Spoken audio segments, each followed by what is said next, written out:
அஸ்ஸலாமு அலைக்கும் வரஹ்மத்துல்லாஹி வபரகாத்துஹு. அல்ஹம்துலில்லாஹ் நஹ்மதுஹு வ நஸ்தஈனுஹு வ நஸ்தக்ஃபிருஹு வ நஊது பில்லாஹி மின் ஷுரூரி அன்ஃபுஸினா வ மின் ஸய்யிஆத்தி அஅமாலினா. மன் யஹ்திஹில்லாஹு ஃபலா முதில்ல லஹு வ மன் யுத்லில்ஹு ஃபலா ஹாதிய லஹு. வ அஷ்ஹது அன் லா இலாஹ இல்லல்லாஹு வஹ்தஹு லா ஷரீக லஹு வ அஷ்ஹது அன்ன முஹம்மதன் அப்துஹு வ ரசூலுஹு அம்மா பஅத். கண்ணியத்திற்குரிய எல்லாம் வல்ல அல்லாஹுவின் நல்லடியார்களே,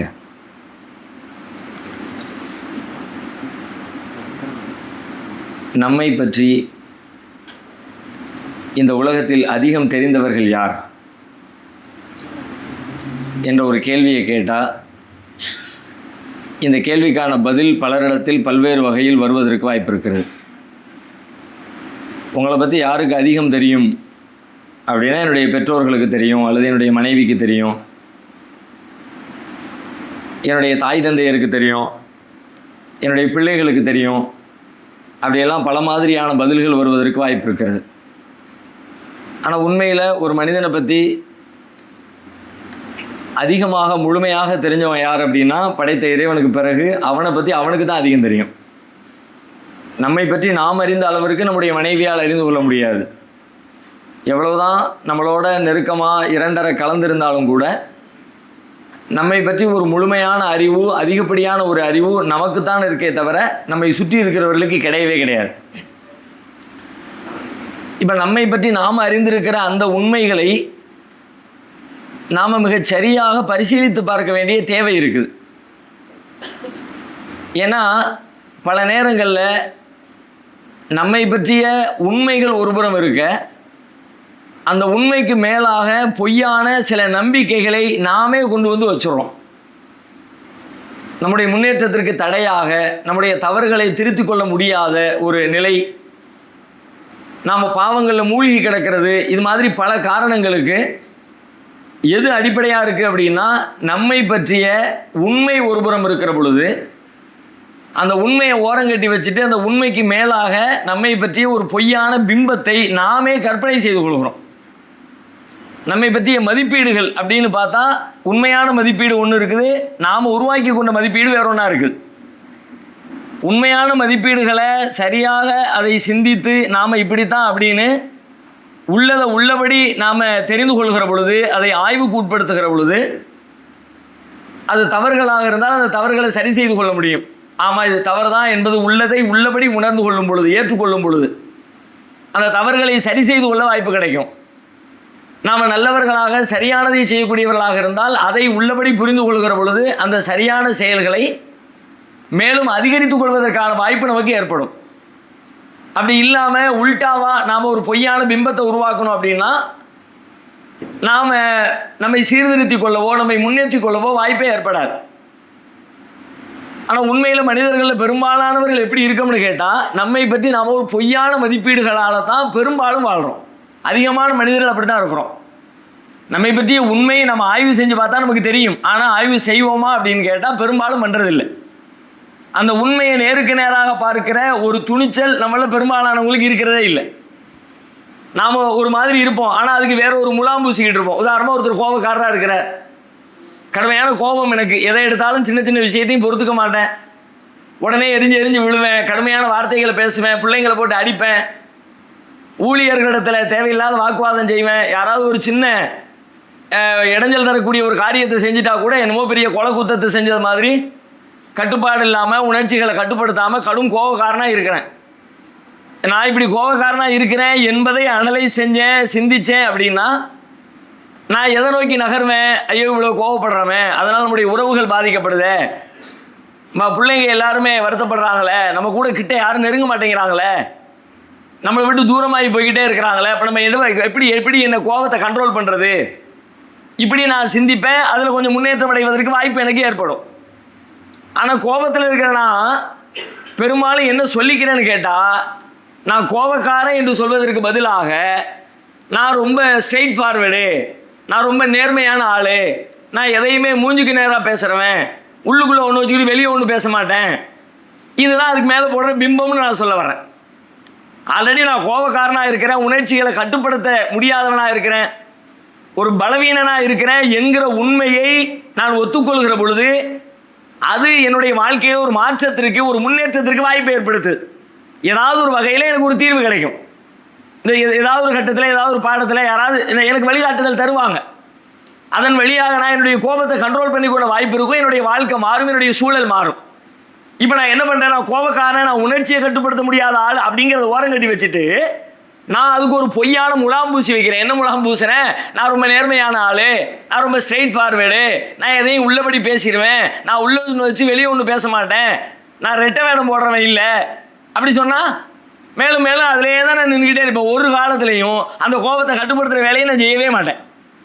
இப்படி ஒவ்வொரு மனிதர்களும் ஒவ்வொரு வகையான ரியல், அவனுடைய உண்மை ஒரு பக்கம் இருக்குது, ஆனால் உண்மைக்கு மேலே பூசப்பட்ட முலாம் வேற மாதிரி இருக்குது. பயங்கரமான அகங்காரம், திமிரு, ஆணவம், அப்படியான உள்ளமுடையவர்கள் நம்ம இருக்கிறோம். நம்முடைய உள்ளத்தில் அப்படி எழுகிறது, இப்படி இல்லவே இல்லைன்னு சொல்ல முடியாது.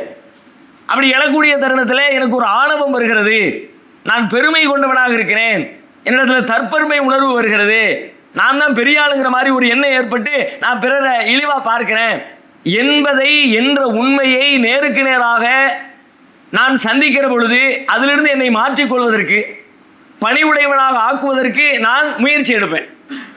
ஆனால் என்ன பண்ணிடுறோம், அந்த மாதிரி அகங்காரம், ஆணவம், திமிரு பிடிச்ச ஆட்கள்லாம், அந்த மாதிரி ஆட்கள்கிட்ட நீங்கள் பேசி பாருங்கள், நீங்கள் அவங்கள பற்றி மதிப்பீடு பண்ணி வச்சுருப்பீங்க, அகங்காரம் பிடிச்சவன். ஆனால் அவர் தன்னை பற்றி என்ன மதிப்பீடு வச்சுருப்பார் தெரியுமா, நான் ரொம்ப சுயமரியாதையான ஆளும்பர், நான் சுயமரியாதையை விட்டு கொடுக்க மாட்டேன்பா. என்ன சுயமரியாதை, சுயமரியாதைன்னு என்ன? இன்னைக்கு ஊர் உலகத்தில் நம்ம சுயமரியாதைங்கிற இந்த வார்த்தையை எந்த இடத்துல எல்லாம் பயன்படுத்துகிறோம், கொஞ்சம் கற்பனை பண்ணி பாருங்க. நமக்கு எங்கெல்லாம் மதிப்பு வழங்கப்படலையோ, நாம் எங்கெல்லாம் மரியாதை செய்யப்படலையோ, நாம் எங்கெல்லாம் தூக்கி வைத்து கொண்டாடப்படலையோ, அந்த மாதிரி இடங்கள்ல எல்லாமே நான் என்ன வார்த்தையை போட்டு கோவப்படுறேன் தெரியுமா, என் சுயமரியாதையை சீண்டிட்டாங்க, என் சுயமரியாதையோடு விளையாடிட்டாங்க அப்படின்னு சொல்லிட்டு என்னுடைய அகம்பாவத்துக்கு, என்னுடைய ஆணவத்துக்கு நான் சூட்டுகிற இன்னொரு பேர் என்னன்னு கேட்டால் சுயமரியாதை. சுயமரியாதைங்கிற வார்த்தையே ஒரு விஷயத்தை நமக்கு சொல்லுது. என்ன சொல்லுது? சுயமரியாதைன்னு என்னை நான் மதிப்பதற்கு பேர் தான் சுயமரியாதை. அடுத்தவங்க என்ன மதிக்கிறாங்களா இல்லையா, அது பேர் சுயமரியாதை இல்லை. முதல்ல நான் என்னையை மதிக்கணும்.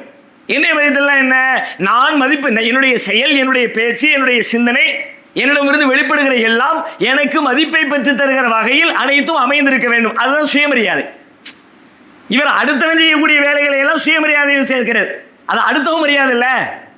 சுயமரியாதையில உங்களை நீங்கள் மரியாதை செய்யுங்கள், என்னை நான் மரியாதை செய்ய வேண்டும். உதாரணமா, நான் இன்னொரு அரை மணி நேரத்தில் வந்துடுறேன் அப்படின்னு, அரை மணி நேரம் கழிச்சு ஃபோன் பண்ணுறாரு, பாய் அரை மணி நேரத்தில் வந்துடுறேன், நீங்களே மணி 3/4 மணி நேரம் ஆயிடுச்சே, வந்துடுறேங்க, அரை மணி நேரம் உடனே கரெக்டாக மணியை பார்த்துக்கிட்டே இருப்பீங்க அப்படின்னா என்ன அர்த்தம்? என்கிட்ட சுயமரியாதை இல்லைன்னு அர்த்தம். ஏன், என்ன நான் மதிக்கலை. நான் அரை மணி நேரம் சொன்னது நான் தான், அவரை சொன்னார். அரை மணி நேரத்தில் வர்றேன்னு சொன்னது நான் அப்படின்னா என் வார்த்தையை யார் மதிக்கணும்? என் வார்த்தையை அவர் மதிக்கணுமா, என் வார்த்தையை நான் மதிக்கணுமா? என் வார்த்தையை நான் மதிச்சிருந்தா அரை மணி நேரம் சொன்னவன் அரை மணி நேரத்தில் போய் நிற்கணும். அப்படி நிற்காம இருந்துட்டு கோபத்தை எங்கே காட்டுறது? அவர் மேலே காட்டுறது. அவ்வளோ துல்லியமாக அப்படியே டைம் முடிச்ச மாதிரி அப்படியெல்லாம் இருக்க முடியும்? அரை மணி நேரம் கொஞ்சம் முன்ன பின்ன தான் ஆகும், 4 மணி நேரம் ஒரு 4, 4, 5 தான் ஆகும் அப்படின்னா எனக்கு சுயத்தை மதிக்க தெரியும். என்னை மதிக்கலை. நான் இத்தனாம் தேதி இந்த வாங்கின பணத்தை கொடுத்துறேன் அப்படின்னா அத்தனாம் தேதி கொடுக்கணும். அப்படி கொடுக்கலாட்டி என்னை நான் மதிக்கலை. என்னை மதிக்கிற மாதிரியான செயல்பாடுகளை நான் நடத்தவில்லை. அப்ப இப்படி என்னை நான் மதிப்பதற்கு பேர் தான் சுயமரியாதையை தவிர, என்னை மதிப்புக்குரியவனாக நிலைபெற செய்வதுதான் சுயமரியாதையை தவிர, அடுத்தவர்கள் என்னை இழிவுபடுத்துவது, அடுத்தவர்கள் என்னை கேவலப்படுத்துவது, அடுத்தவர்கள் என்னுடைய மரியாதைக்கு எதிராக செயல்படு, அதுக்கும் சுயமரியாதை சம்மந்தமே கிடையாது. இப்போ நம்ம எங்கெல்லாம் சுயமரியாதை இருக்கு தெரியுமா? எல்லா இடத்துலையும். கல்யாண பத்திரிகையில் என் பேரை போடலை, நான் அவன் வீட்டுக்கு போன வான்னு கேட்கல. எங்கெல்லாம் பஞ்சாயத்து? அடுத்தவர்கள் எந்த மரியாதையை கொடுக்கலையோ அவன் எனக்கு மரியாதையை கொடுக்கவில்லை என்று சொல்வதற்கு பதிலாக என்னுடைய சுயமரியாதை பாதிக்கப்பட்டு விட்டது என்று ஒரு பொய்யான பிம்பத்தை அங்கே தூக்கி போட்டு உண்மையை மறைக்கிறேன். என்ன உண்மையை? அகங்காரம் என்கிற உண்மையை, எனக்குள்ள ஒரு பெருமை இருக்குங்கிற உண்மையை, நான் ஆணவம் முடிச்சவங்கிற உண்மையை, அந்த உண்மையை நீங்க மறைக்க காலத்துக்கு நீங்க அகங்காரம் முடிச்சவனா, திமிரு பிடிச்சவனா, ஆணவம் கொண்டவனா அப்படியே வாழ்வீங்க, அப்படியே மௌத்தா போவீங்க. உங்களை திருத்துறதுக்கான வாய்ப்பே இல்லாமல் போயிடும். அவன் என்ன பண்றது? உங்களை நீங்கள் சரியான முறையில் மதிப்பிட வேண்டும், என்னை நான் சரியான முறையில் மதிப்பிட வேண்டும். எல்லா கட்டங்களிலும் சில சோம்பேறிகள் இருப்பார்கள். எதை செய்ய பிறகு பார்த்துக்கலாம், வரட்டும், நாளைக்கு செய்வோம், நாளை கழிச்சு செய்வோம், வேலையை செய்ய வேண்டிய வேலைகளை எல்லாம் தள்ளி போட்டு செய்யாம அப்படி போய் கேட்டா அதெல்லாம் டக்கு புக்குன்னு போய் மாட்டிக்க கூடாதுப்பா, கரெக்டாக நேரம் பார்த்து செய்யணும். ரொம்ப ரொம்ப பெர்ஃபெக்டா அதுக்கு உரிய நேரம் வரணும்ல, அவசரப்படக்கூடாதுல. எச்சரிக்கை உணர்வுடையவரை போல சோம்பேறியா இருப்பாரு, பய உணர்வுடையவரா இருப்பாரு. அந்த பயத்தை வெளிக்காட்டிக்காம இருக்கிறதுக்கு அவர் சொல்லக்கூடிய பதில் என்ன? தன்னிடத்தில் பயம் இருக்கிறது என்பதை எதிர்கொள்ள பயப்படக்கூடிய ஒரு மனிதர், நான் எச்சரிக்கை உணர்வுடையவன், எதையுமே டக்குன்னு செஞ்சிட மாட்டேன், 4 விஷயத்தையும் யோசிச்சு பார்ப்பேன், பின்னாடி என்ன வரும் என்பதெல்லாம் ஆராய்ச்சி செஞ்சு பார்ப்பேன், அதுக்கு பிறகு சரியா தப்பா எதை செஞ்சாலும் பயப்படுவார். ஒரு பிசினஸ் செய்யலாமோ கூடாதா, பணம் போயிருமே, அங்க போனா அது போயிருமே, இது போயிருமே, நேரம் போயிருமே, அப்படி ஆயிருமே, இப்படி ஆயிருமே. பயந்தாங்கொல்லி. அந்த பயந்தாங்கொல்லி தனத்திற்கு அவர் வைத்துக் கொண்டிருக்கிற பொய்யான பிம்பம் என்னன்னு கேட்டா, எச்சரிக்கை உணர்வோடு எதையுமே அலசி ஆராய்ந்து செயல்படக்கூடியவன். இப்படி மனிதர்களும் இருக்கிற ஆகப்பெரிய சிக்கல் என்னன்னா, உங்களை பற்றி பிறர் மதிப்பிடுவது அல்ல உங்களுக்கான சிக்கல், உங்களை பற்றி நீங்கள் என்ன மதிப்பிடுகிறீர்கள் அதுதான் உங்களுக்கான சிக்கல்.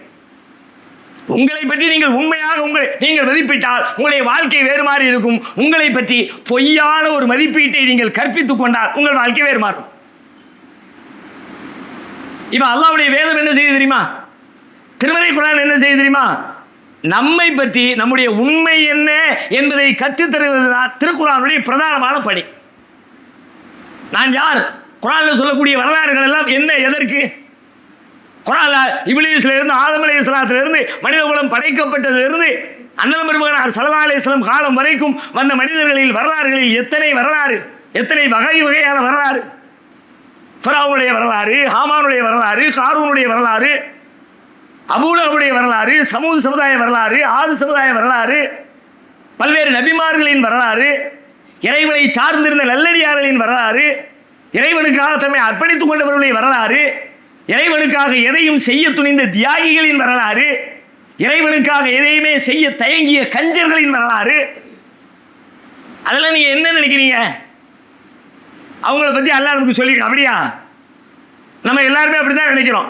குர்ஆன்ல என்ன சொல்லியிருக்கான்? மூசா நபி பத்தி சொல்லியிருக்கான், ஈசா நபி பத்தி சொல்லியிருக்கான், இப்லீஸை பத்தி சொல்லியிருக்கான், ஆதம் நபி பத்தி சொல்லியிருக்கான், லுக்மான் அவங்கள பத்தி சொல்லியிருக்கான், மரியம் அலைஹிஸ்ஸலாத்தை பத்தி சொல்லியிருக்கான்.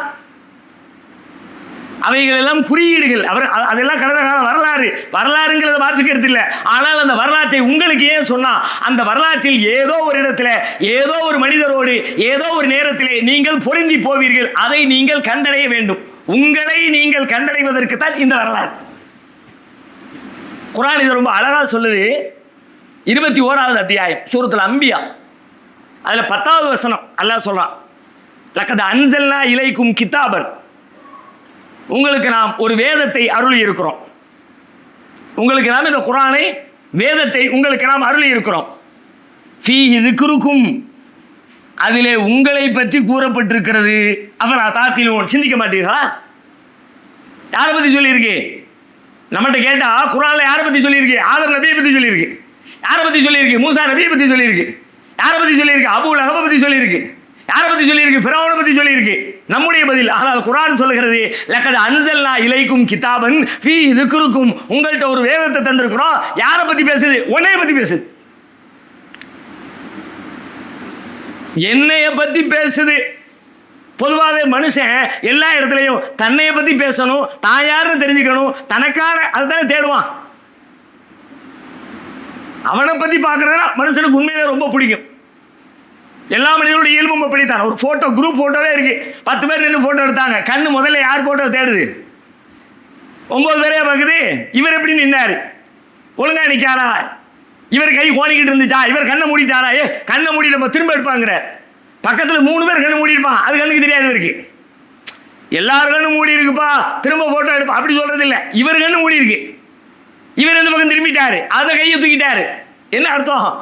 எல்லா இடங்களிலுமே மனிதன் தன்னை பார்க்க விரும்புகிறான். அல்லாஹ் ரப்புல் ஆலமீன் திருமறை குர்ஆன் வழியாக நம்மைத்தான் காட்டுவதாக குர்ஆன் சொல்கிறது. ஃபீஹி ذிக்ருக்கும், உங்களை பற்றி ஒரு வேதத்தை கொடுத்துருக்கமா, அந்த வேதம் டோட்டா என்ன பேசுது? உன்னையத்தான் பேசுது. நீ யாருன்னு பேசுது, உன்னுடைய கீழ்மைகளை பேசுது, உன்னுடைய பயத்தை பேசுகிறது, உன் பொறாமையை பேசுகிறது, உன்னுடைய இயலாமையை பேசுகிறது, உன்னுடைய பலத்தை பேசுகிறது, உன்னுடைய வெற்றியை பேசுகிறது, உன் தோல்வியை பேசுகிறது, உன்னை பத்தி பேசுது. இந்த புரிதல் இல்லாதனால தான் சொல்லிட்டு அதோட முடிக்கல, அடுத்த ஒரு வார்த்தையை சொல்றான், அஃபலா தாக்கிலூன், அதை நீங்க சிந்திக்க மாட்டீங்களா? ஏன்னா என்னைய பத்தி பேசுறத மேலோட்டமா இப்படி புறந்தவங்கள தெரியாது. ஏன்னா என் பேர்ல அத்தியாயத்தை இறக்கி வச்சிருக்கான், உங்க பேர்ல யாரும் சூறாவை இறக்கி வச்சிருக்கான். மூசா ஈசான்னு சொன்ன மாதிரி நம்ம பேர்ல முஸ்தபா, அகமது, காதர், அப்துல் காதர், ஆயிஷா பிபி அப்படியே சொல்ல போறான்ல? அல்ல அப்படி சொல்ல மாட்டான், வேற யாரையோ சொல்லுவான். அதுக்குள்ள நீங்க இருப்பீங்க, அதை நீங்க கண்டுபிடிக்கணும். எப்படி? அஃபலா தாக்கிலூன், சிந்திக்க மாட்டீங்களா? சிந்திச்சு தான் கண்டுபிடிக்கணும். அதை படிச்சு கண்டுபிடிக்க முடியாது. எடுத்தாச்சு, படிச்சாச்சு. ஆதம் நபி, இப்லீஸுடைய வரலாறு படிப்பீங்க. ஆரம்பத்தில் முதல் பாவம் எங்கிருந்து துவங்குகிறது? இப்லீஸிடமிருந்து துவங்குகிறது. எப்படி துவங்குகிறது? அவனை பற்றி அவன் எடுத்த தவறான மதிப்பீட்டினால் துவங்குகிறது. அவனுடைய பிரச்சனை ஆதம் அலைஹிஸ்ஸலாம் கிடையாது, நம்ம அப்படிதான் நினைக்கிறோம். ஆதம் அலைஹிஸ்ஸலாத்தை படைச்ச உடனே அவனுக்கு பொறாமை வந்துருச்சு, அவனுக்கு பெருமை வந்துருச்சு, அவனை அல்லாஹ் அழிச்சிட்டான், அவனை தூக்கி சபிச்சிட்டான், ஊருக்குள்ள அனுப்பி விட்டான், அவனை தூக்கி பூமிக்கு தள்ளி விட்டுட்டான். அப்படித்தான் நம்ம பொதுவாக புரிஞ்சு வச்சிருக்கிறோம். இப்லீஸுடைய பிரச்சனை யாரு? ஆதம் அலைஹிஸ்ஸலாம். ஆதம் அலைஹிஸ்ஸலாம் வர்ற வரைக்கும் நல்ல பிள்ளையாக தான் இருந்தான், அல்லாஹ்வுக்கு கட்டுப்பட்டு தான் இருந்தான். ஆதம் அலைஹிஸ்ஸலாம் தான் இப்லீஸுக்கு பிரச்சனை. இது நம்முடைய பொது புரிதல். ஆனால் குர்ஆன் சொல்கிறது, இல்லை இல்லை, இப்லீஸுக்கு தன்னை பற்றிய தவறான மதிப்பீடு தான் அங்க இருக்கிற முதல் பிரச்சனை. என்ன பிரச்சனை? கால அன கைரும் மின்ஹு, ஏண்டா சஜிதா செய்யல அப்படின்னு அல்லாஹ் கேட்கறான். மா மனஅக அன் தஸ்ஜுத லிமா கலகுது பியதைய, என் கையால படைச்சனப்பா ஆதத்தை, அவருக்கு ஏன் சஜிதா செய்ய முடியாம ஒன்று தடுத்தது எது? கால அன கைரும் மின்ஹு, அவரை விட நான் சிறந்தவன். அப்படின்னா என்ன அர்த்தம்? இப்லீஸுக்கு இப்லீஸை பற்றிய மதிப்பீடு. நான் யார்? நான் பெரிய ஆளுப்பா, நான் பெரிய ஆளு அப்படின்னு நினைச்சாமல அவனை. ஆனா உண்மையில அவன் பெரிய ஆளா? இல்ல, அவன் சின்ன ஆளு. அல்ல யார பெருசாக்குறான்? ஆதம் தான் பெருசா ஆளு, பெரிய ஆளு. வழக்கது கர்றம்னா பலி ஆதம். ஆதம் மட்டும் இல்லை, ஆதமுடைய பிள்ளைங்க எல்லாரும் பெரிய ஆள். ஆனா இவன் அவனை பத்தியே தப்பா மதிப்பீடு பண்ணிட்டான், நம்ம தான் பெரிய ஆள் அப்படின்னு. இப்ப நீங்க இங்க என்ன படிக்கணும்? ஓ, இப்லீஸ் இப்படி செஞ்சா, அவன் அப்படி பண்ணா, அந்த வரலாறு படிக்கணுமா? நான் என்னுடைய வாழ்வில் என்னை பற்றி நான் பெரியவன் என்று மதிப்பீடு கொண்டிருக்கிறேனா என்பதை கண்டடையணுமா? எங்கெல்லாம் நான் பெரிய ஆளு, நான் தான் பெருசு அப்படின்னு உணர்வு வருதோ, அப்ப நீங்க இப்லீஸின் பெயரிலே உங்களை பார்க்க வேண்டும். பேர் இப்லீஸ், குர்ஆன்ல இப்லீஸ்னு இருக்கும். அந்த பேரை பார்த்த உடனே ஓ அவனை பத்தி பேசுறான்னு போயிடக்கூடாது. அந்த இடத்துல நீங்க சிந்திச்சா என்னைய பத்தி தான் பேசுறான், எனக்கும் அப்படித்தானே வருது, நானும் அப்படித்தானே சிந்திக்கிறேன். நம்மை பற்றிய தப்பான மதிப்பீடுகள் தான் நம்முடைய வாழ்வை சீரழிய செய்கிறது. ஃபிரௌனை படிக்கிறீர்கள், ஃபிரௌனிடம் இருந்த பிரச்சனை என்ன? அவனை பற்றிய தப்பான மதிப்பீடு. காரூனை பற்றி படிக்கிறீர்கள், காரூனிடத்தில் இருந்த சிக்கல் என்ன? தன்னை பற்றிய தப்பா. அவன் தன்னை பற்றி நான் தான்ப்பா, என்னுடைய திறமை தான்ப்பா, அதனால தான் இவ்வளவு பெரிய உசரத்துக்கு வந்துடுறேன் அப்படின்னு நினைச்சான். ஐயோ நானும் அப்படிதான் நினைக்கிறேன், நான் இல்லாட்டி முடியாது, நான் இல்லாட்டி இந்த தொழில் இல்லை, நான் இல்லாட்டி குடும்பம் இல்லை, அப்படி எல்லாம் சொன்ன ஆளு இல்லாம போனதுக்கு பிறகு என்னவெல்லாம் இல்லாம வச்சு சொல்லுங்க பார்க்கலாம். நம்ம கண்ணுக்கு முன்னாடி எத்தனையோ பேர் அவர் இல்லாட்டி அவ்வளோதாயா அப்படின்னு இருப்போம், அவரை தூக்கி அடக்கம் பண்ணியாச்சு. இப்போ அதுக்கு பிறகு அவர் குடும்பம் இல்லையா, மனைவி மக்கள் சாப்பிடலையா, தொழில் ஓடலையா, நிறுவனங்கள் இயங்கலையா, ஆஸ் யூசுவல் அப்படியே ரொம்ப ஸ்மூத்தா போய்கிட்டே இருக்கு. இன்னைக்கு காலையில இருந்து சாயங்காலத்துக்குள்ள இந்த திருச்சிக்குள்ள எத்தனை பேர் மூத்தா போயிருப்பாங்க? அதுல எத்தனை பேர் குடும்பத்துக்கு அச்சாரியா இருந்திருப்பாங்க? எத்தனை பேர் தொழிலுடைய முக்கியஸ்தர்களா இருந்திருப்பாங்க? எத்தனை பேர் ஊர்ல முக்கியமான ஆட்களா இருந்திருப்பாங்க? எவ்வளவு பேர் நீதிமன்றத்தில் முக்கியமான ஆளா இருந்திருப்பாங்க? அவருக்கு என்ன மதிப்பீடு இருந்திருக்கும்? நம்ம இல்லாட்டி அவ்வளவுதான், லீவ் போடு, நான் ஒரு நாள் இல்லாட்டி அவ்வளவு முடிஞ்சதுப்பா, நான் இல்லாட்டி எதுவுமே நகராது, நீ மட்டும் கற்பனை பண்ணிக்கிட்டே இரு, உலகம் ஒரு செகண்ட் கூட நிற்காது, நீ இல்லாட்டி நீ இருக்கும்போது எப்படி ஓடிச்சோ அதே மாதிரி ஆட்டோமேட்டிக்காக ஓடிக்கிட்டே இருக்கும், இயங்கிக்கிட்டே இருக்கும். அப்போ பிரச்சனை எங்க? நான் தான் இல்லை, நான் இல்லாட்டி ஒன்று அப்படின்னு நினைக்கிறிய.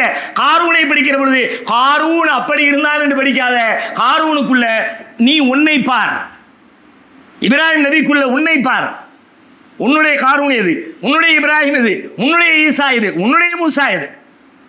இவைகள் எல்லாம் குறியீடுகளாக பாருங்கள். வெறுமனே பார்ப்பதல்ல, படிப்பதல்ல, சிந்தித்து பாருங்கள். அதான் முக்கியமான விஷயம் என்னன்னு கேட்டா, உங்களை பத்தி சொல்லியிருக்கம்பா. உலகத்துல மனுஷன் எத்தனை வகையோ அத்தனை வகையும் குர்ஆன்ல இருக்கு. மனிதனுடைய குணங்கள், மனிதனுடைய சிந்தனைகள், மனிதனுடைய அழுக்கார்கள், மனிதனுடைய மேன்மையான எண்ணங்கள், மொத்த மனுஷனை இதுல இருக்கிறத தாண்டி இப்படி ஒரு வித்தியாசமான மனுஷன்பா, இப்படி ஒருத்தரை பார்க்கவே இல்லப்பா நீங்க உலகத்தில் சொல்லவே முடியாது.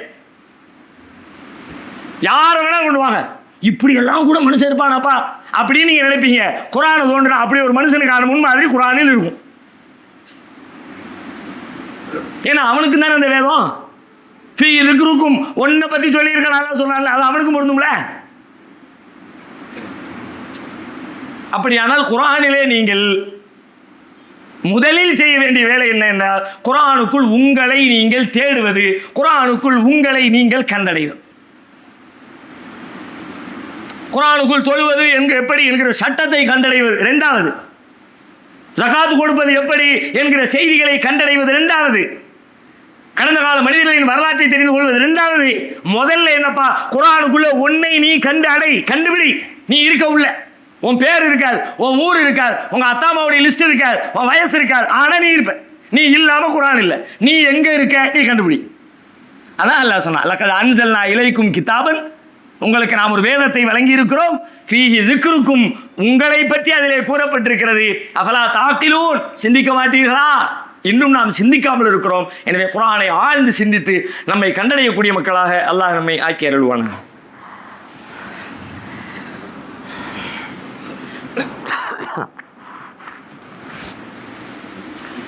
அல்ஹம்துலில்லாஹி ரப்பில் ஆலமீன், வஸ்ஸலாத்து வஸ்ஸலாமு அலா காத்தமில் அன்பியாஇ வல் முர்சலீன். அன்பிற்குரிய சகோதர சகோதரிகளே, இரண்டு செய்திகள்.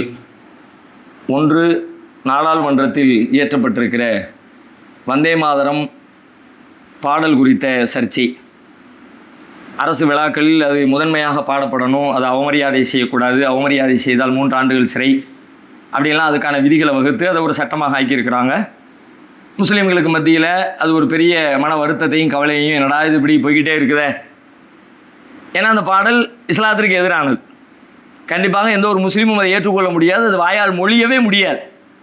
வந்தே மாதரம் என்கிற சொல், அந்த சொல்லு அதுக்கு பின்னாடி இருக்கிற பாடலை பற்றியெல்லாம் நிறைய சொல்கிறாங்க, அந்த வார்த்தையே சொல்ல முடியாது. ஏன்னா வந்தே மாதரம்னா பூமியை வணங்குறோன்னு அர்த்தம். வந்தே மாதரம், இந்த பூமி தாயை நான் வணங்குகிறேன். அப்படி எப்படி வணங்குவான் ஒரு முஸ்லீம்? எப்படி அல்லாஹ் தவிர யாரும் வணங்குவான்? இந்த சொல்லே நமக்கு ஏற்புடையதல்ல. அப்போ அதுக்கு பின்னாடி இருக்கிற பாடல்கள் அதை பற்றி நம்ம நினைக்கவே தேவையில்லை. ஆனால் இது ஒரு பெரிய, நான் நல்லா தெரியுது, முஸ்லீம்களை அச்சுறுத்த அல்லது அவங்களுடைய அரசியலை நிலைப்படுத்தி கொள்ள அவ்வப்போது இந்த மாதிரியான விஷயங்களை போட்டு தங்களை இந்த தேசிய நீரோட்டத்தில் நிலைப்படுத்தி காட்டிக்கொள்ள, தங்களுடைய ஆதரவாளர்களை பெருக்க பல்வேறு நோக்கங்களுக்காக சிறுபான்மை சமூகத்திற்கு எதிராக, குறிப்பாக முஸ்லீம்களுக்கு எதிரான வேலைகளை தொடர்ந்து அவங்க செஞ்சுக்கிட்டே இருக்கிறாங்க. இந்த மாதிரியான செய்திகள், தகவல்கள், சட்டங்கள், அடக்குமுறைகள் என்ன வந்தாலும் முஸ்லீம்களாகிய நாம் எதற்கும் அஞ்ச வேண்டிய, கவலைப்பட வேண்டிய அவசியம் இல்லை. எது குறித்து நம்ம அச்சப்பட வேண்டிய அவசியம் இல்லை. இதன் வழியாக என்ன நிகழ்ந்துடும் நினைக்கிறீங்க? இப்படி பண்ணாலும் இப்படி பண்ணி என்ன ஆயிரும்? உங்களுக்கு என்ன நடந்துடும்? இஸ்லாத்தை ஃபாலோ பண்ணாமல் போயிடுவோமா? நம்ம எல்லாருமே இனிமேல் கையை தூக்கிட்டு வந்தே மாதம் பாடிடுவோமா? அல்லது அவன் சொல்லிட்டான்றதுக்காக, நெருக்கடி கொடுத்துட்டான்றதுக்காக அப்படி நடந்துட போகுதா? அப்படி எல்லாம் நடக்க போறது இல்லை. அப்படி ஒரு வேளை அடக்குமுறையை செய்து பாடித்தான் ஆக வேண்டும் என்று திணிக்கப்பட, இன்னைக்கு நம்ம சாமானிய மனிதர்கள் மீது அது திணிக்கப்படலை. நம்ம என்ன பண்ணலாம்? அந்த மாதிரியான சபைகளை தவிர்க்கலாம். சில குறிப்பிட்ட சபைகள் தான் அது பாடணும்னு சட்டமாக்கப்பட்டிருக்குது. அந்த பாடல்கள் படிக்கிற அந்த சபைகளை நம்ம புறக்கணிச்சுட்டு போகலாம். அல்லது ஒருவேளை அதையும் தாண்டி ஒரு நெருக்கடிக்கோ நிர்பந்தத்திற்கோ ஆளானால், மன் கஃபர பில்லாஹி மின் பஅதி ஈமானிஹி இல்லா மன் உக்ரிஹ வ கல்புஹு முத்மஇன்னும் பில் ஈமான். உள்ளத்திலே ஈமான் நிறைந்திருக்கிற தருணத்திலே வாயால் குஃப்ரை ஒருவர் மொழிந்தால் அவரை அல்லாஹ் குற்றம் பிடிக்க மாட்டான். இந்த மாதிரி அயோக்கியர்கள்லாம் வருவாங்கன்னு அல்லாஹ்வுக்கு தெரியாதா என்ன? அல்லாஹ் நமக்கு ஆரம்பத்தில் இதுக்கான தீர்வு சொல்லிவிட்டாங்க. சட்டம் போட்ட பிறகு என்னப்பா பண்ணுறது நீங்கள் தேட தேவையில்லை. இப்படி எல்லாம் ஒரு சட்டம் வரும்பா, ஆல்ரெடி இப்படி ப்ரிப்பேராக இருந்துக்க அப்படின்னு எல்லாம் செய்தி சொல்லிட்டான். இதன் வழியாகவெல்லாம் அவர்கள் சின்ன சின்ன இடையூறுகளை, மனச்சங்கடங்களை ஏற்படுத்த முடியுமே தவிர இஸ்லாத்திற்கோ முஸ்லீம்களுக்கோ பெரிய பாதிப்புகளை இதன் வழியாக ஏற்படுத்திவிட முடியாது. இவர்களை விட பெரிய கொட்டமடித்த ஃபிரௌன் ஹாமானே போன தடம் தெரியாமல் அல்லாஹ் அழித்திருக்கிறான். ஆகையினால் இவர்களுக்கும் இந்த அநியாயங்களுக்கும் அல்லாஹ் அப்படியான ஒரு முற்றுப்புள்ளியை வைப்பான் என்று எதிர்பார்ப்போம், நம்புவோம், அல்லாஹ்விடத்திலே பிரார்த்திப்போம். இது குறித்து நாம அலட்டிக் கொள்ள வேண்டிய, அச்சப்பட வேண்டிய அவசியம் இல்லை என்பது ஒரு செய்தி. இரண்டாவதாக, நம்முடைய சமூகத்தை கல்வியில மேம்படுத்துவதற்காக வேண்டி நமது ஜமாத்தின் சார்பில் நிறைய பணிகள் முன்னெடுத்து செல்லப்பட்டு கொண்டிருக்கிறது. சமீபத்தில் சமுதாய செல்வம் என்கிற பெயரில் அதிகமான மதிப்பெண்களை பெற்றிருக்கிற நம்முடைய மாணவ செல்வங்களை ஊக்குவித்து அவர்களை அடுத்த நிலைக்கு கொண்டு செல்வதற்கான பெரிய நிகழ்ச்சிகள் தமிழகம் முழுவதிலும் பரவலாக நடத்தப்பட்டது. இது மாதிரியான தொடர் வேலைகளை செய்து கொண்டிருப்பதற்கு பெரிய பொருளாதாரம் தேவைப்படுகிறது. அந்த வகையில் அந்த பொருளாதாரத்திற்காக அடுத்த வாரம் நம்முடைய பள்ளியிலே வசூலிக்கப்படுகிற ஜும்மா வசூலை அந்த வகைக்காக, இந்த நற்பணிகளுக்காக செலவிடுவதற்காக திட்டமிடப்பட்டிருக்கிறது. எனவே அடுத்த வாரம் வரக்கூடிய மக்கள் அதற்காக அதிகமாக அள்ளி தர்மம் செய்து அல்லாஹ்விடத்திலே நன்மைகளை பெற்றுக்கொள்ளுமாறு கேட்டுக்கொள்கிறோம். அஸ்ஸலாமு அலைக்கும்.